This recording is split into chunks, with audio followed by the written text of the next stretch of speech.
In the United States, you can go between almost any city by air or by road or by rail very easily. That is not happening in Africa. But to have economic development and growth, you have to have all the different elements of the country and the continent connected so that you can use the various resources the various places have the best in a way to maximize the reality for everyone. So China has really invested in this level of infrastructure, airports, highways, roads, also things like hospitals and schools and other pieces like that. And I think people appreciate that, but I think people appreciate a little bit more. I mentioned Nigeria, like the huge deep sea port, the new Lekki deep port that is now in Lagos, China. The Blue Line, which is the new mass public transit in Lagos, China. Like I could go down the list here. I was in Kenya recently. You go from the airport, you're on a big flyaway highway built by China. You go to Ethiopia, like everything is built by China. I mean, it really is beautiful parks, beautiful museums, roads, bridges, houses, skyscrapers, like everything is China.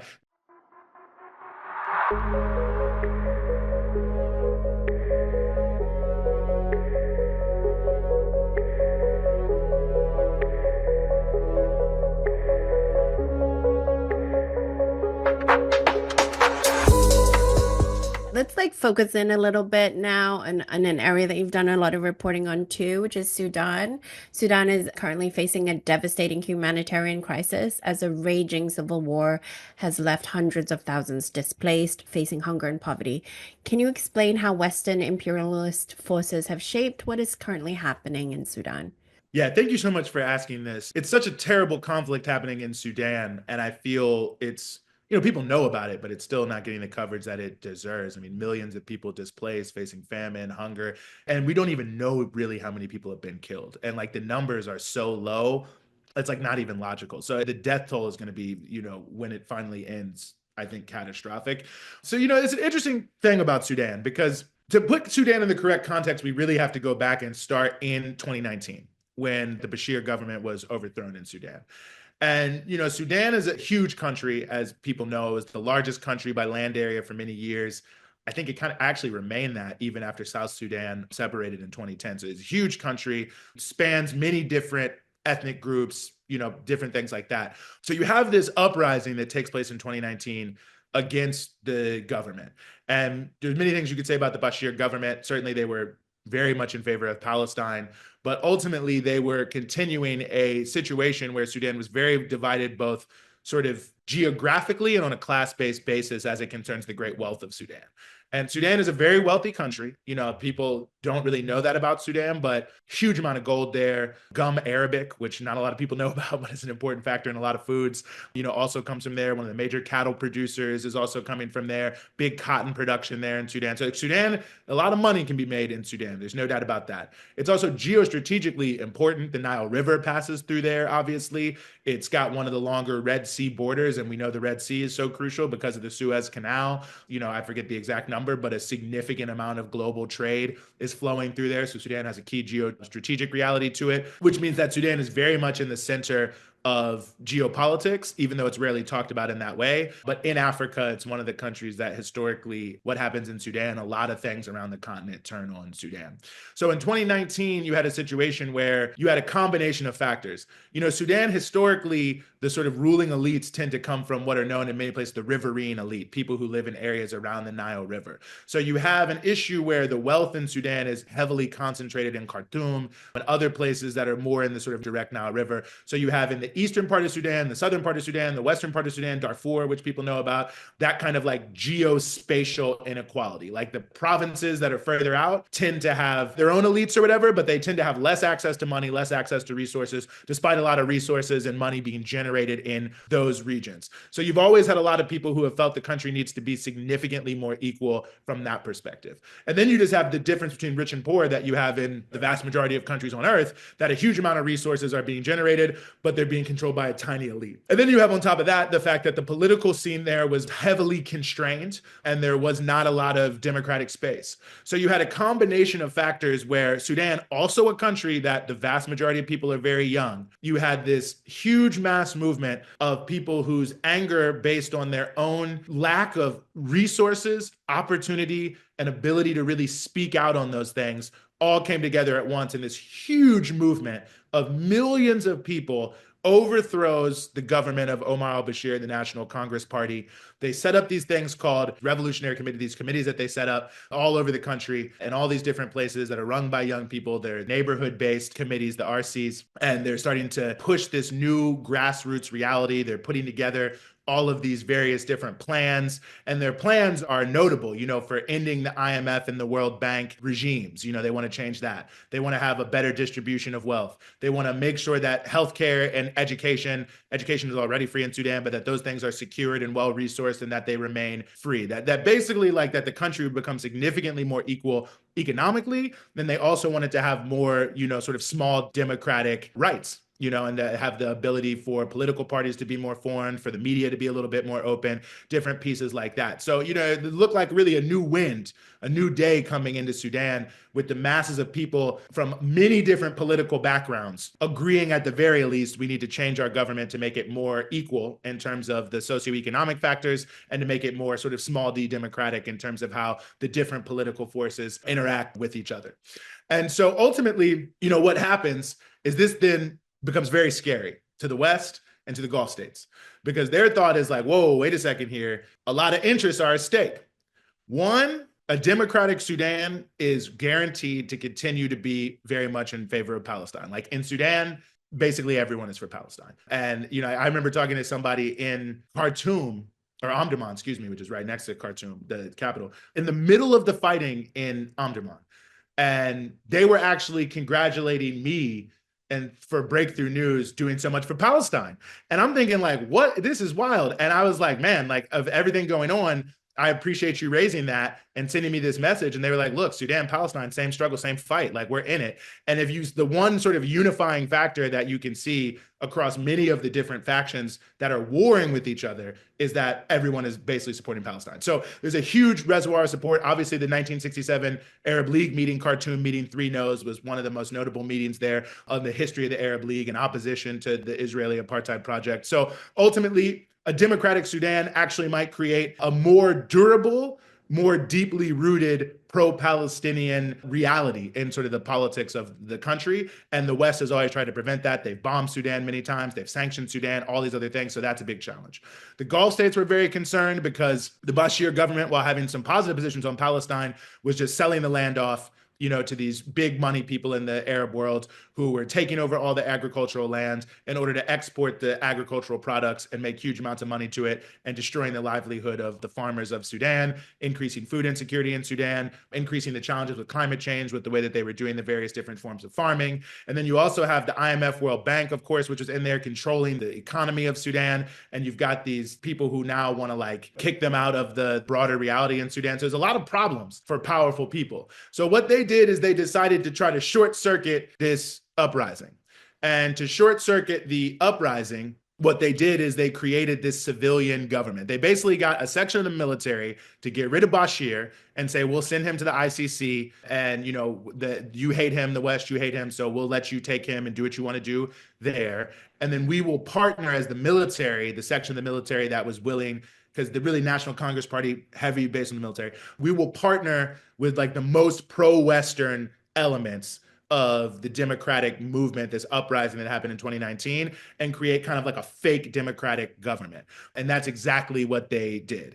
And so fast forward to what happens with the civil war that started taking place there in 2021 is you have the elements in the military, both the SAF and the RSF that are fighting each other, decided, well, you know what? Look, why do we even have this fake fig leaf of these civilians? Like, why don't we just take over the government, do it for ourselves, especially because even though this sort of fig leaf of a civilian government was just that, they were doing various different things, trying to claw back some of the government-controlled entities in the economy and kind of hurting the privileged economic position of the military. So it was hurting them in a way. So they figured, why don't we just get rid of this? I think the West will probably be fine with it. We normalized with Israel, which no one in our country wanted. Generally, we're favorable to the IMF and the World Bank. We got rid of Bashir. So we can probably mount a coup, totally take over, and everything will be fine. So they do mount a coup. They do totally take over. Everything is not fine. The West and the Gulf states, who are really kind of manipulating this thing, are not happy with that because, the world has seen this huge mass uprising, and especially the United States and Europe don't want to be seen as backing like a quote unquote dictatorship, because of course their entire discourse is freedom and democracy, freedom and democracy, freedom and democracy. They've set this whole thing up to make it look like they're backing freedom and democracy. Now it looks bad. So then things become a little bit more complicated. The two sides of the military, basically the Sudanese Armed Forces, SAF, and the Rapid Support Forces fall out against one another and then start a war against each other because both feel that they should have total control over the country, total control over the resources of the country, total control over the economy, and be the main interlocutor with all the international forces. So it's a long story in a way to come around to the fact that it's always presented in just kind of like two sides in Sudan fighting. But the whole reason that we are here is because instead of the broad mass movement of millions of Sudanese people that was erupting in 2019, that wanted to change the country in a way that whatever the difference is, you had a pretty broad consensus of people in the country wanted to see some of these basic changes take place. If that process had let itself play out, we likely would not be here right now. The country would probably be considered a beacon around the world of how young people in Africa are taking back their wealth and resources. Probably would have been a country that would have been standing up strongly in a way that would have been powerful against this ongoing genocide in Palestine, or, and all these different other factors that would have, I think, opened up the political space. It would have been something totally different than now. But because the West decided that they wanted to short circuit this huge mass uprising and establish their own power base to keep Sudan under their control, they set the stage for these two elements of the military and other elements of the elites to have this falling out and for it to lead to a civil war. It's the classic colonial divide and rule strategy that you've just outlined there. So that's very interesting for all our listeners. And then just moving on now, one of the biggest challenges facing the African continent today is poverty. In 2024, the data shows that over 400 million people in Africa were living in extreme poverty. And we know that Western colonialism and imperialism has played a huge role in this underdevelopment in Africa. Today, now, there is this new narrative, which is emanating from the Western media, that there is a new colonial or a new imperialist power in Africa, which is, according to the Western media, China. And this includes a portrayal of China-Africa economic initiatives as a debt trap. But in reality, what's really happening, I was going to go through a few facts now. Africa-China relations are really flourishing. So China is Africa's largest trading partner. Trade in 2023 reached a record $282 billion. We've got 53 African nations participating in the Belt and Road Initiative, and that's bringing a huge amount of investment in ports, railways, renewable energies.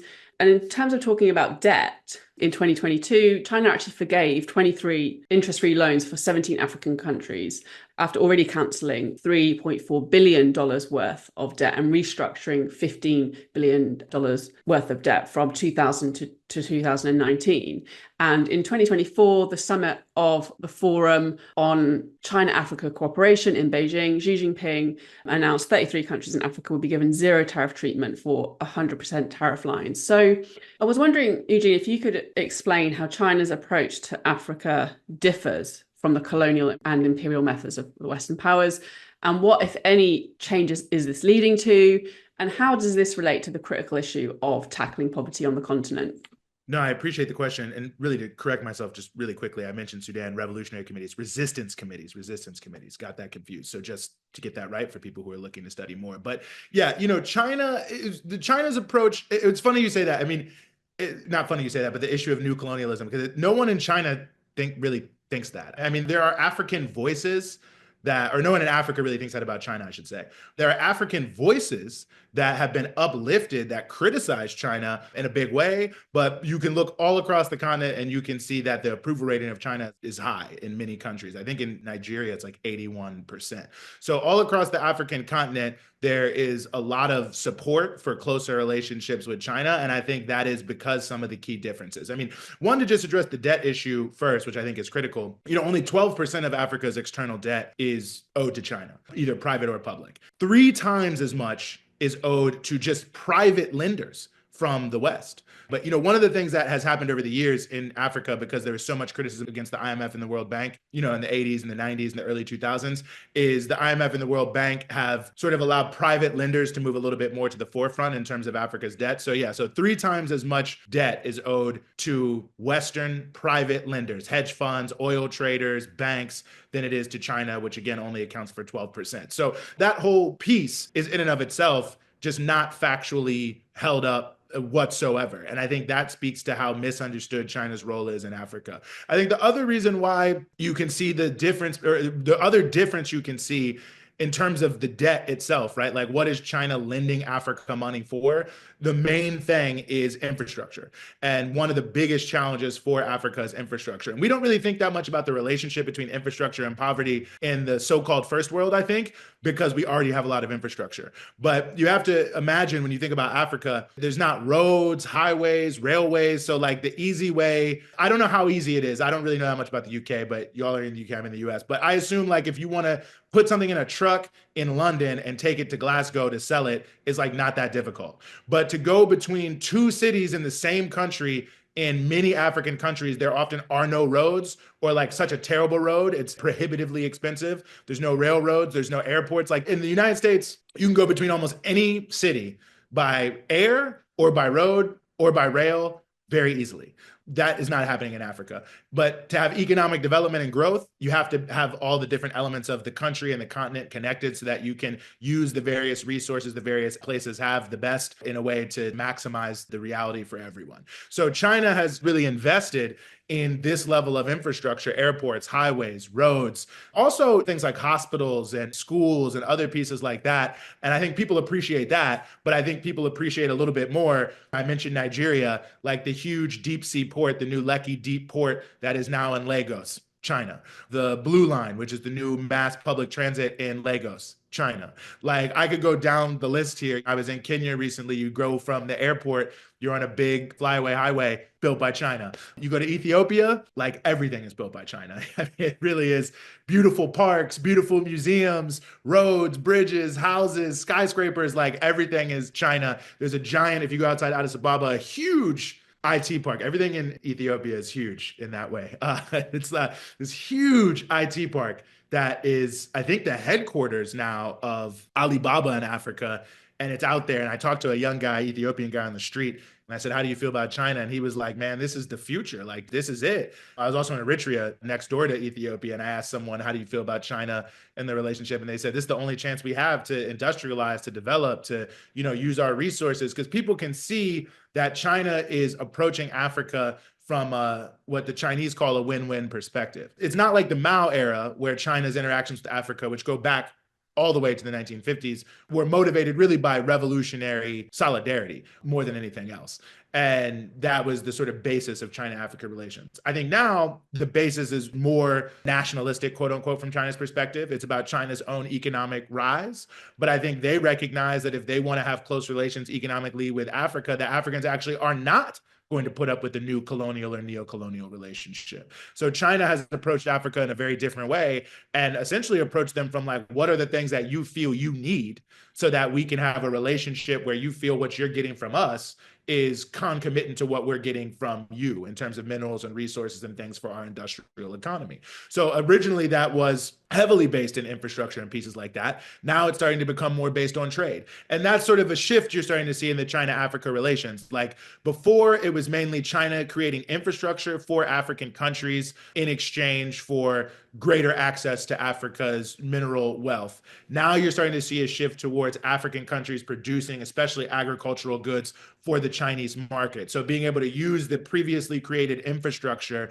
to supercharge their own agro-industrial industries. And Africa is extremely fertile. And many people want to move more towards agriculture in Africa because they recognize that mineral extraction is dirty, it's dangerous, like it generates a lot of money, but it's not great for Africa. So you can see even in countries like DRC, like these deeply mineral-rich countries, people want to actually do more around agriculture and things like that are more regenerative and, can create different levels in the supply chain in ways that are more possible than what is likely to happen with minerals. And so you can see China now opening up its market more to African produce and African products in that regard. regard and speaking to that. So I think that's the real difference between the West and China, is China approaches it more from what do you need as Africans and how can we have a trade relationship that is based on what you feel your needs are and what we feel our needs are. And let's see if we can come, to a meeting of the minds here, where the West is like, look, this is what we're about to do. This is the role that you can play in the global economy. And if you want to play that role, great. We'll work with you and we'll take like 5% of your population and we'll make them super rich and they can spend half the time living in America and Europe, but everyone else is going to be poor. And that's how it has to be. And you can't have factories and you can't develop any industries. But if you're fine with that, cool. And we'll put our military there to protect you. Where I think most Africans see that that's just another 3, 4, 5 generations of poverty and total deprivation on the continent. So people look to China as the main pivot point that they can work with to lift their country up and also then to leverage against America and Europe, because they can say, well, look, we got China in here and they're doing X, Y, and Z. So what are you doing? And that has affected, in some ways, the politics of the global north towards Africa. Substantively, it has not affected it. The Europe and America do not want to change their policies. But in some ways, rhetorically, and in some elements, it has affected some of the things they want to do because they recognize that. And it's also opened up new space for other actors like Turkey, like the Gulf states, like Iran, that are starting to work significantly more with Africa, Russia, although the economic relationship of Africa and Russia is less relevant, I think, than the educational relationship and the security relationship in different ways. But you can see the African continent is diversifying its partners, but it's only really possible because China exists as a major market and a major force, and that they're willing to work with African people in a way that shows respect and a way that, speaks directly to it. Now, that doesn't say there's no contradictions there, some of which are laid out by the Chinese government itself. Some people probably saw there's the issue DRC in China, a lot of their negotiations last year when the president of DRC was in China, Democratic Republic of Congo, was over how some of these Chinese mining companies, are acting too much like Western mining companies. And, how can China also start to put pressure on some of these companies and different things like that. And it's not a coincidence. I don't think that you've seen more crackdowns on Chinese companies. I think some people are presenting that as, in many of these countries, as like, oh, China's bad. But I think a lot of this is because at the governmental level, you're seeing now more of the Chinese government not basically saying like, yeah, if people are doing wrong, go after them. Like, we're not going to protect people. And the embassy in Democratic Republic of Congo, for instance, is well known for putting pressure and telling companies like, listen, if you don't start doing what the Congolese want, don't expect us to protect you if they come after you. You know what I mean? And so I think that that's also an important part of this, because those stories get lifted up heavily. Like there's one in DRC now of some Chinese miners being arrested, and you hear all these different stories or whatever. But I don't think people should look at that as like, oh, China's the same as the West, because when you really look at it at a governmental level, China's government does seem to be much more open and aware of negative activity and willing to respect African countries going for what they're going for and doing what they need to do to protect their own sovereignty and continuing to deepen the relationship, which they have. Just since I keep talking about DRC, they have deepened the relationship even in this context, right? So that's also a part of the evolving Africa-China relations that I think also speaks a little bit to the difference between China is in the US and Europe. You don't get there's no purchase hold for that. You know what I mean? Like there's no discussion. The US, which is one of the most secretive tax regimes on earth, gets the vast majority of money that is stolen from Africa, the so-called illicit flows of finance. They won't even open up their books for African countries to get people who are stealing tax money and taking it to New York and putting it in these banks. So you don't get any support from the government in Africa. But, I think African governments see the Chinese government is also willing to support them a little bit more in terms of their own sovereignty and their own attempts to, make the rules of the road as they want them in Africa, the actual rules of the world. So as my friend Cosmas from Zambia always says, there's no China problem in Africa, there's just a capitalism problem.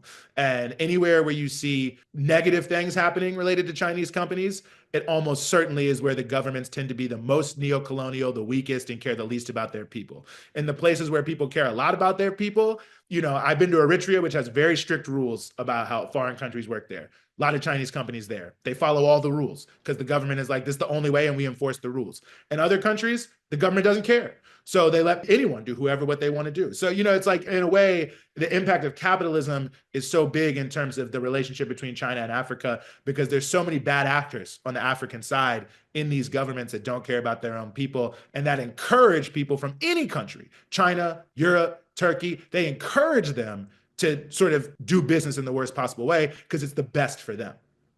Yeah, that's a really important distinction there. Thank you for that insight. You've talked a lot about this new independent political attitude in Africa, a new attitude that rejects the dictates of the US and its warmongering agenda. If we focus outward a little bit more, we've seen a global majority vocally opposing the US-Israeli genocide in Gaza, opposing the escalating NATO proxy war against Russia in Ukraine, and opposing the US's new Cold War offensive on China.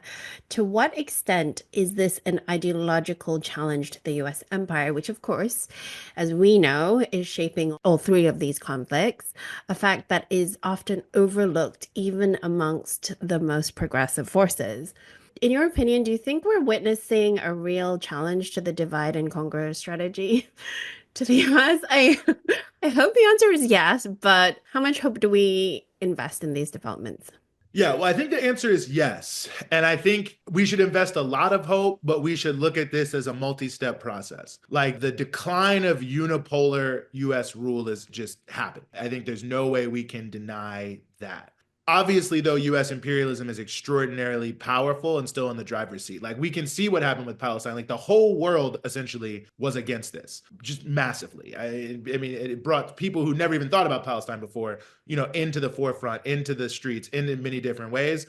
But we still saw like they couldn't stop it. I don't think we should look at it as a failure because I think the isolation of Israel ideologically around the world in the way it is now was a necessary reality to actually having justice for the Palestinians because for so many years, it was so much of a 50-50 issue. No one can pretend it's a 50-50 issue. No one can pretend there's both sides on this thing anymore. You can say you prefer Israel, but it's obviously there's not two sides. And I think that we're already seeing the shifts happening around the world in so many different ways in mass public opinion and what's happening at the United Nations and things that can seem small, like, oh, like Norway or whoever recognized the Palestinian state unilaterally. Like, it didn't stop the genocide, but the overall thrust towards Israel, which is dependent on a lot of goodwill around the world because I think all people of conscience think the Holocaust was terrible, hate anti-Semitism, don't want to see it grow in the past, the present, or the future. And because Israel presented itself as the outgrowth of Jewish people defending themselves against the scourge of anti-Semitism,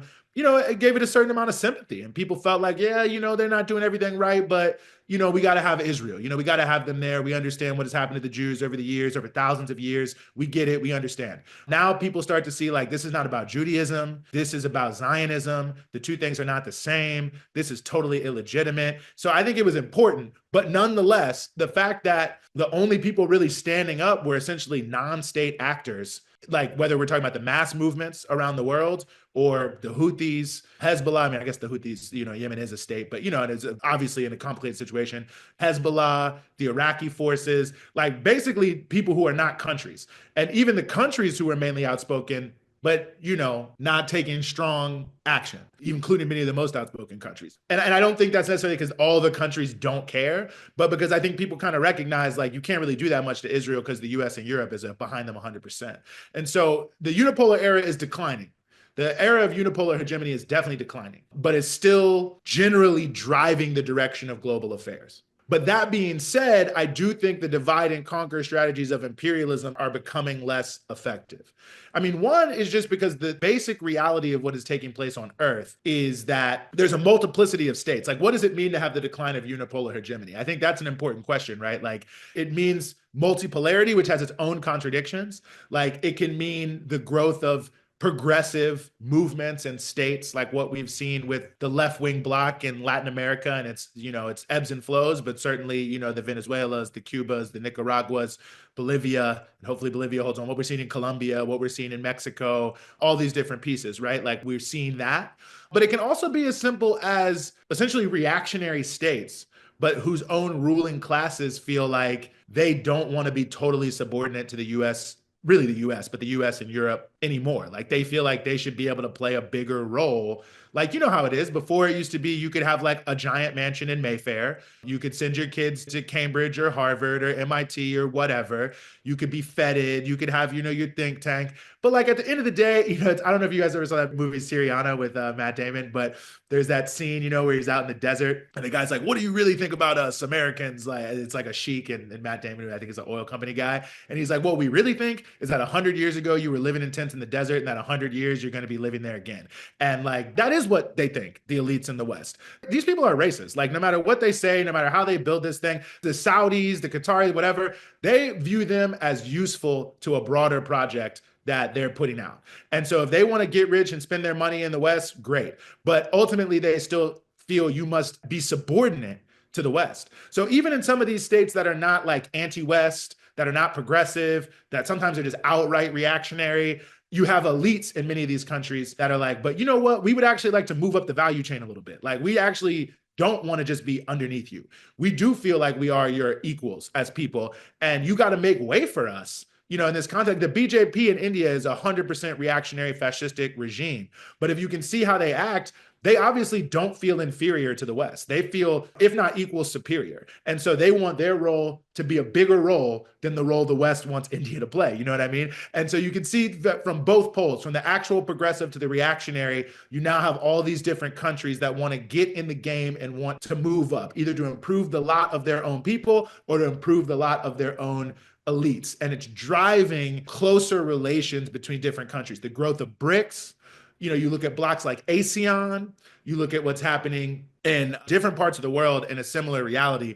Countries recognize that they got to stick together a little bit more if they want to leverage themselves against the US and Europe. So the typical divide and conquer isn't working as well as it used to, because even their friends are kind of like, okay, yeah, we get it, but we aren't trying to play that game. So, ultimately, like Saudi Arabia issuing bonds in China, like there's no way for MBS to do what he wants to do if he doesn't have good relations with China. It's just not possible. So he can't sign up fully to the new Cold War with China. And in fact, in some ways, has to undermine it, because if he isolates China, there's no NEOM, there's no new whatever. Now, I don't think he's got a good program, but you can just see the relationship there. Venezuela on the same token, the things that they want to do to improve the broad masses of people and drive forward their socialist process can't happen without China and other countries, but certainly they need them there. And so it undermines these different pieces. So I think we're seeing that decline of divide and conquer. But I say that to finish on this point, to say that it means that we're going into an extremely dangerous period. Like, let's remember, right before World War I, there was multipolarity. And what did that lead to? Right before World War II, there was multipolarity. And what did that lead to? And we're entering a period now where we have declining hegemony of the powers that have had basically total control of the world for like 20 or 30 years, going back to 1991. And even when the Soviet Union was existing, they still held the balance of power globally. So really going back to World War II, you've got this US-led, US-European Atlantic Alliance, Global North as we call it, that has been essentially running the whole world. And now even their friends are like, we want you to run the world less.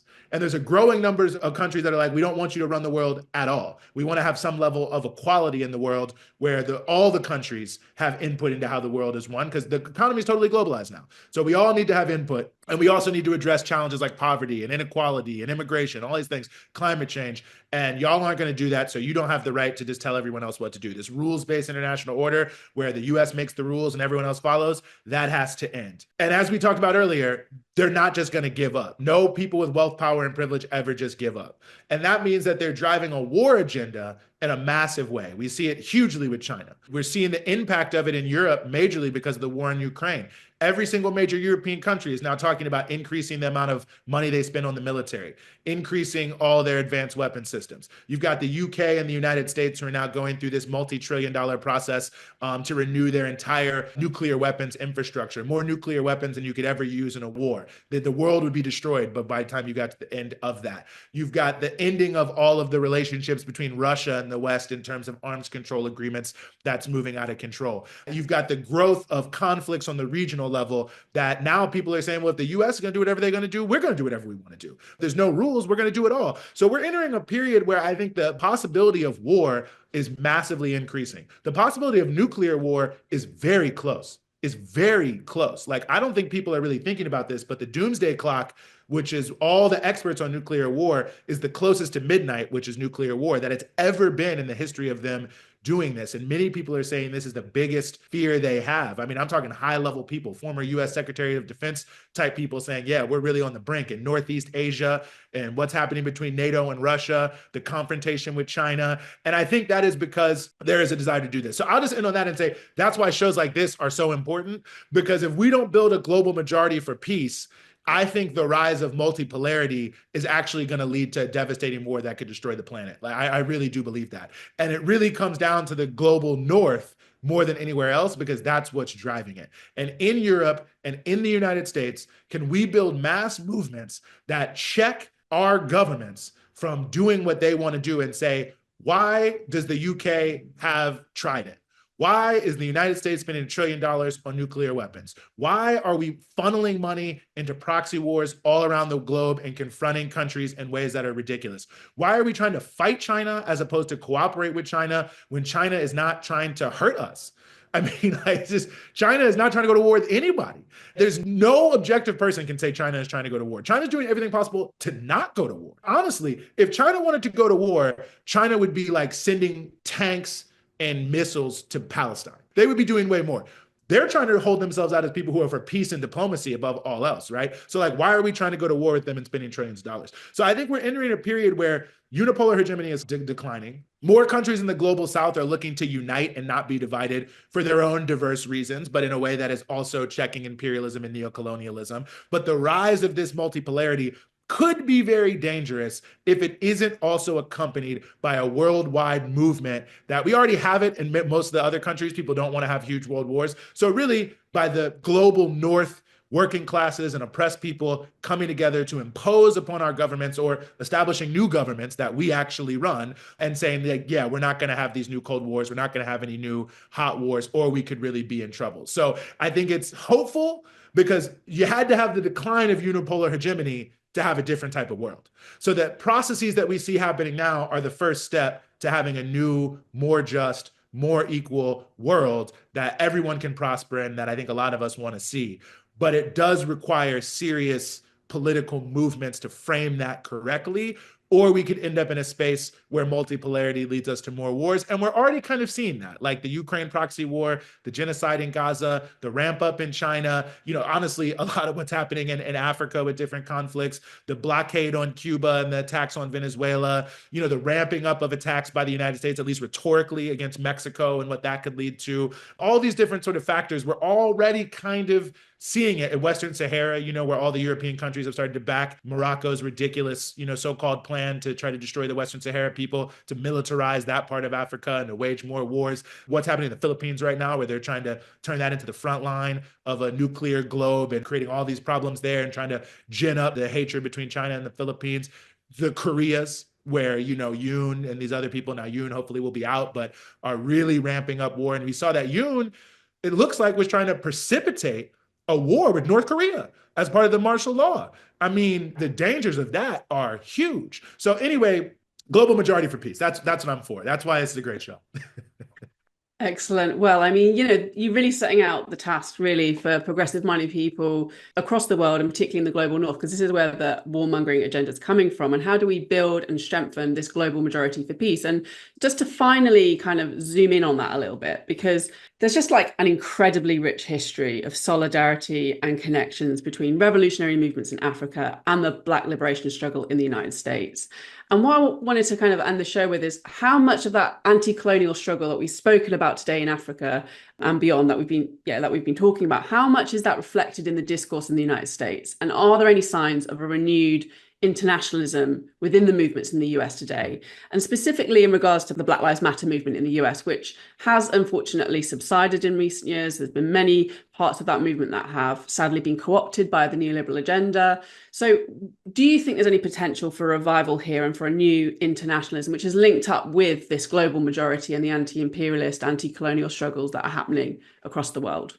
Short answer, yes, definitely. I mean, the mass movement for Palestine and solidarity with Palestine here in the United States, I think is the perfect example of that. And it's a good relationship because, really the mainstreaming, at least amongst progressive people, of Palestine as an issue, because even amongst many progressive people, people didn't want to touch Palestine for many years, is due to the movement for Black Lives, because the long history between the African American population and the Palestinian community, not just here, but internationally, and the solidarity between the two is palpable. And the Palestinians coming online during Ferguson and telling people how to walk through the tear gas and how to fight on the streets because they're having the same police tactics, same tear gas, same thing, IDF, the Israeli police, US police working together, really renewed that link. And so you couldn't really be for quote unquote Black Lives Matter without being for Palestine. And it actually became kind of a crisis for a lot of liberal Zionist organizations in America that, certainly the people are against racism, but they found themselves in trouble because people were like, well, you can't speak here because you're not for Palestine. And so ultimately that created a strong basis for making Palestine a key breakpoint issue for progressives and really pushing forward majorly the politics of Palestine in ways that laid the basis for, I think, what we saw after October 7th and the huge number of people coming out. And I think that level of internationalism is big and enduring. And like I said, is rooted in these sort of deep historical solidarities that I think, will continue and move forward. Now that being said, outside of Palestine, there's still a lot of contradictions that are there. In some ways, it's sort of a paradox because the sort of high tide of street protest movements in America that really crested in 2020, like from 2014 when Ferguson happened, really 2012, maybe if you want to say from Occupy to 2020, you had Occupy, you have Ferguson, Baltimore, Standing Rock, like you had so many different things, the People's Climate Marches with 1 million people that just kept happening over and over again. 2020, the uprising against racism, maybe the largest protest in history. A lot of that has faded to some degree in terms of it being in the streets. As you mentioned, most of it has been co-opted. I mean, we have to do a whole other show on that.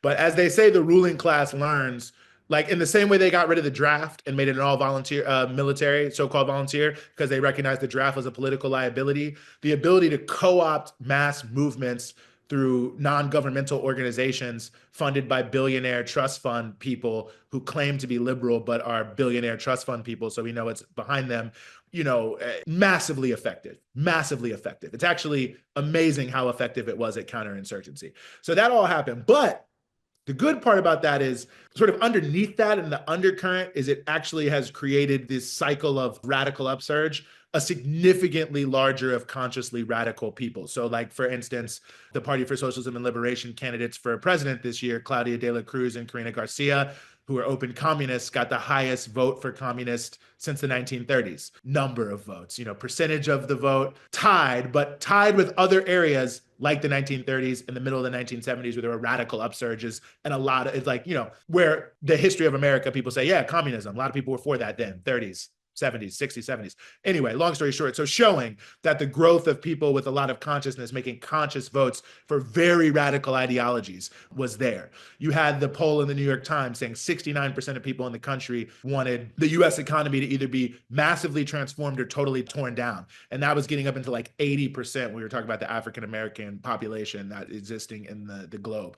You've got groups like DSA, certainly sort of a softer, more social democratic politics than say the PSL that I just mentioned, not communist politics, but still openly socialist politics with tens of thousands of members, getting people elected to city councils and things like that. The revival of the labor movement has really kind of followed on this because a lot of more radical young people are in these jobs and they want to fight. Like I interviewed someone from the Kellogg's, the cereal, they were striking like a couple years ago. And I said to the guy, the head of the union, like, why are you doing this? He said, we're doing this for our young people. Like they want what we have. They want a good job. They want that. And like, they are driving this. And those young people are like some of the same people who are showing up, not some, a lot of them are the same. Starbucks workers who are organizing in America on, I think like October 13th, had out a solidarity statement with the Palestinian people, like they were moving fast. So we're seeing these things come in train. So there's a growing radicalization. I mean, my own back of the envelope calculation is there's about 15 million people in America that consider themselves some form of socialist or communist. So I say all that to say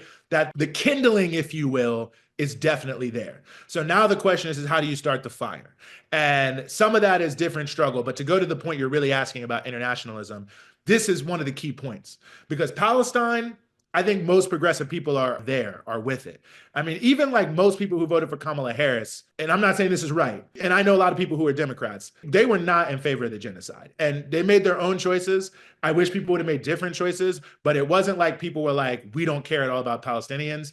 It was more like lesser of two evils, we're going to hold our nose. But a lot of people were for Palestine and felt that this was totally wrong and it needed to change. So like I think we've made a huge progress in helping people understand what's going on. But on China, not as much progress. The level of demonization against China and Chinese people, and the United States of America has a lot of Chinese American people here. So this has also been bound up in a big kind of racist campaign that all Chinese people or people perceived to be Chinese, because again, America is so racist.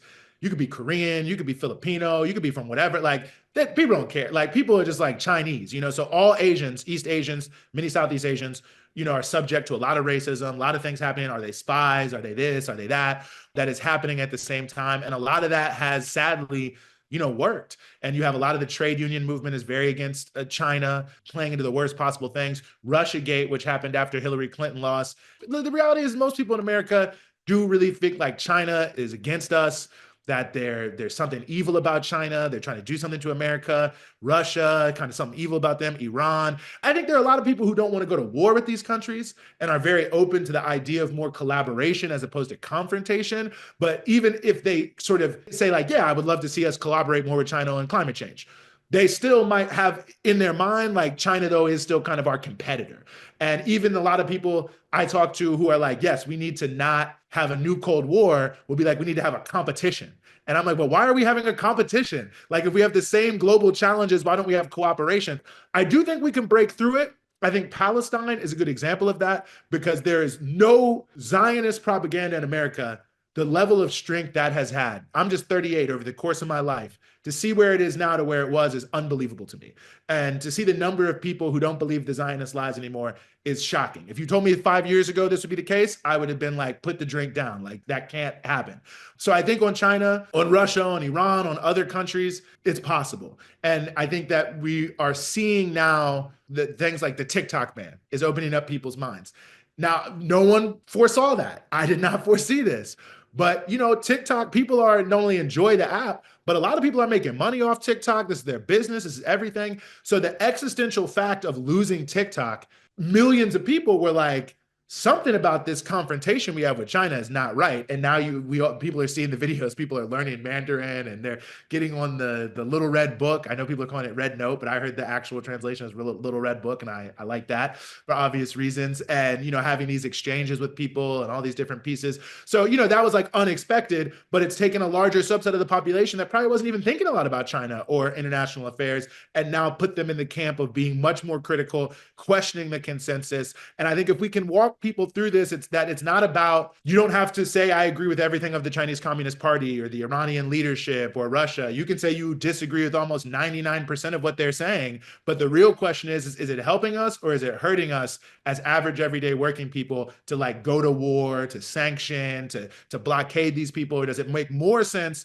to try to work together around our shared global concerns that are really affecting us? And I think we can make progress, but I won't lie to you, it's an uphill climb because the level of propaganda is so huge that it's not going to be easy. But I think it can be done. If it can be done on Palestine, I think it can be done on all the other issues, but we're going to have to push back. We're going to have to fight back. And my hope in the US, especially around China, is so much of the anti-China crusade is so racist that many people in the United States, tens of millions of people, are very against racism in this country. Even though it's a very racist country at its core, there are so many anti-racist people in this country. And I think if people start to see that, like the demonization that's happening against Asian people in this country in relationship to this, that will also become a major point of struggle, that we can help people open their eyes about what this is really about. So I'm hopeful, but a lot of challenges along the way.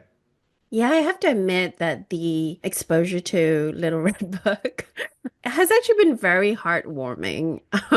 So, unexpectedly in my like cold, jaded heart, to see, perhaps it is about a lack of exposure on, general Americans, rather than just, I mean, obviously racism is at play there, but also just a real lack of exposure to Chinese people and Chinese way of life.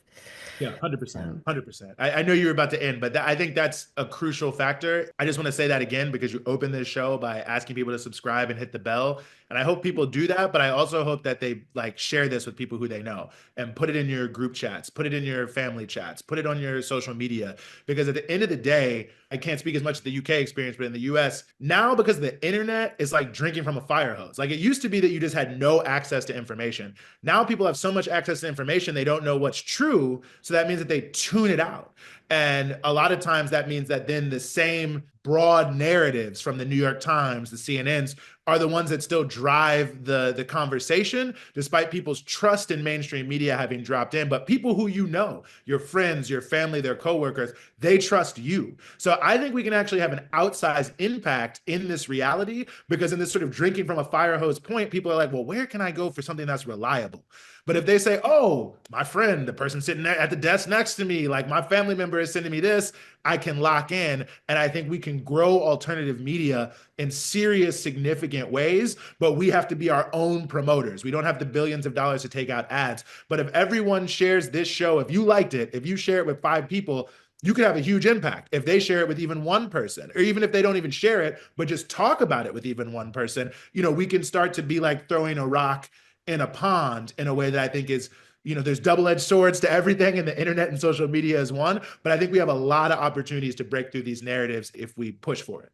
Absolutely, 100%. And Breakthrough News has shown the way, really, and a very appropriate name as well, because you have really broken through the kind of imperialist narrative. So I know that you didn't know at the beginning of the process that you were going to break through, but it does show a confidence to have chosen that name. But as Eugene said, please do like and subscribe and share with your friends. If you do really appreciate what we're doing, then, set up a subscription on Patreon as well. And just to say, Eugene, that was like a really phenomenal conversation. We really put you through your paces with the most intense questions we could possibly muster, which is what we like to do.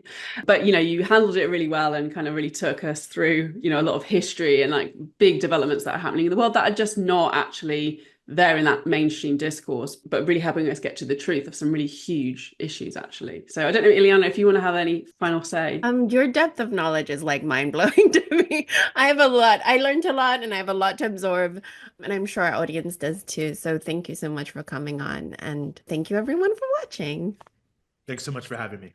See you next time. Bye. Next time.